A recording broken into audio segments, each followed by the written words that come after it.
नीति शास्त्र के विद्वत जनों ने विद्यार्थी के 5 लक्षण बताए हैं। श्लोक है काक चेष्टा बको ध्यानम स्वान निद्रा तथैव च अल्पहारे गृह त्यागी विद्यार्थी पंचलक्षणम। इसमें पहला है काक चेष्टा, मैंने काक का अर्थ होता है कौआ। कौआ के समान चेष्टा होनी चाहिए। यदि विद्यार्थी कोई विद्या ग्रहण करता है उसका पहला लक्षण कौवे के समान चेष्टा है।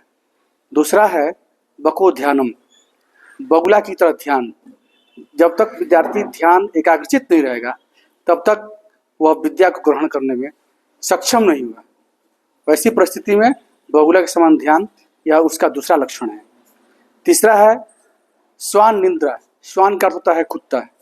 उसकी नींद जो है कुत्ते के समान होना चाहिए। जैसे कुत्ता सोया रहता है और उसके बगल से कोई व्यक्ति गुजरता है और तुरंत कुत्ता उठ जाता है, ठीक वैसे ही यदि विद्यार्थी सोया हुआ है, उसके थोड़ी सी कहीं से ध्वनि आई, आवाज़ सुनाई दी, तुरंत वो विद्यार्थी जग गया है। इसलिए कहा गया है तीसरा लक्षण कुत्ते की समान नींद होनी चाहिए।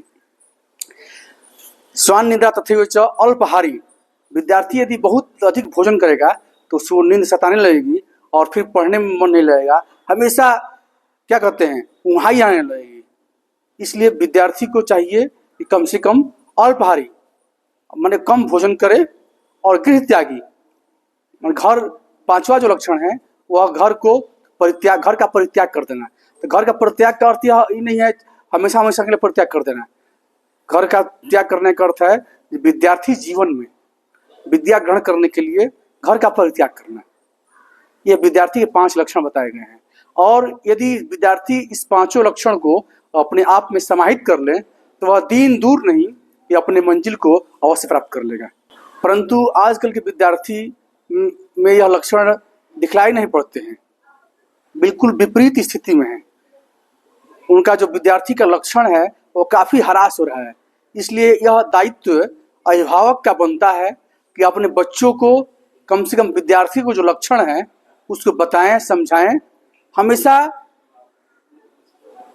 बताते रहें, समझाते रहें कि हमें क्या करना चाहिए, हमें क्या नहीं करना चाहिए, जिसको कहते हैं कि काउंसलिंग।